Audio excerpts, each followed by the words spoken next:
Hey everybody, it's Pastor Mike standing in front of a building that's recently been repainted. And, the crew has done a good job of prepping the surfaces and diligently applying the paint. But what I know about paint is that in a few years, we're going to need to paint again. We're going to need to paint to protect the outside surfaces and to make it look nice. But no matter how often we paint, how great it looks, it's not going to make a church be more effective. That requires us to be a people who are all about the gospel. And in 2021, that's a focus that we have.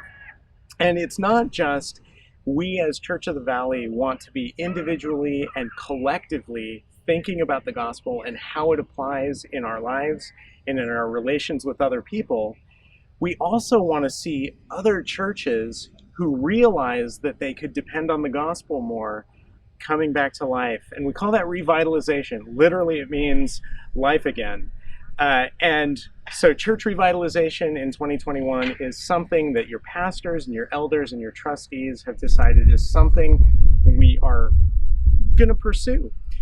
And here's the thing, Tim's going to talk more about vision in his sermon today, but one of the friends of Church of the Valley is a guy named Jim Barnes, who's with the Evangelical Association, a group we're associated with. And you might recognize him from Tim's installation service if you were there for that. And Jim's job is helping churches that realize a need for revitalization to come out of where they were and begin to depend on the gospel again. So, before we do the rest of our playlist, let's hear a word from Jim Barnes.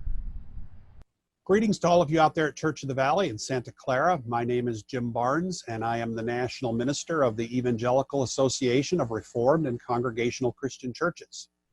For those of you who don't know what that is, we are basically an association of churches and ministers that was formed a little over 20 years ago with the primary purpose of seeing old churches get revitalized and renewed so that they can continue to do vital gospel ministry into the 21st century.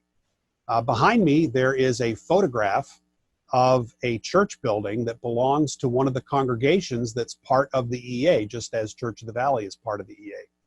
And the reason I wanted to show you this particular photograph is because this church building that you're looking at was actually built in the year 1806. So that was a really long time ago. And yet the congregation that owns this church building is still in existence. So basically you have here represented a church that was planted actually back in the 1700s. And yet in the year 2021, there is still a congregation that is using this building and that can carry its tradition back to those original settlers that started this church, this particular church in Pennsylvania, several hundred years ago. It's a great example of why church revitalization is so important in our country. If you go into almost any town or city in America, you will see lots of church buildings, right? And if you go to the East Coast or the New England area, you will see church buildings that are really, really old. You'll see church buildings that were built 200 years ago, even almost close to 300 years ago, some of them. And what that reminds us of is the fact that God has been at work, not just in this generation, but in previous generations. The problem is what happens to a lot of old churches, the ones that have been around for a couple hundred years, is they go through cycles. And they may have started with great energy and enthusiasm, and the believers who came together to start these churches back in the early 1800s or the late 1700s, they may have been fired up evangelical believers who were seeking to proclaim the message of Jesus.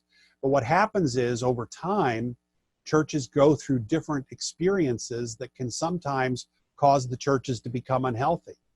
And so many of the historic churches in America have had series of pastors perhaps who weren't really preaching the gospel. They've had perhaps lay leadership that wasn't really concerned about what it really meant to walk with Jesus. And so what has happened is a lot of these older churches have become atrophied. They've begun to lose their spark, lose their vibrancy. And many of them are in deep decline, both numerically, financially, and everything else. So in the Evangelical Association, our mission isn't necessarily so much to plant new churches, although there are It's important to plant new churches, and we're glad that a lot of people are doing that in our world.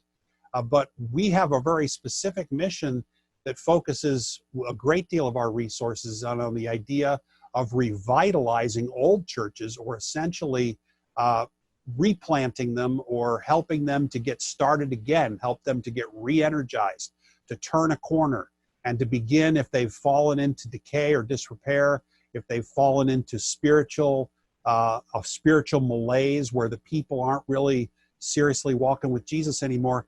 We work in the EA to try to help those churches to get renewed and revitalized. And we primarily do that by trying to help them find good pastors, because most church turnarounds start with a pastor who cares about that. You've experienced it at Church of the Valley. You've seen renewal and refreshing happening in your church. And there are other churches all across the country that are experiencing the same thing and that need to experience the same thing. And in the Evangelical Association, we do what we can to keep these older churches networked with one another so that they can do better ministry together. We try to empower the pastors so that they can be more effective at bringing renewal and revitalization to these old churches. So again, I want to thank you at Church of the Valley for being a part of our association, and I want to thank you for your continued prayer and financial support that helps make this ministry possible.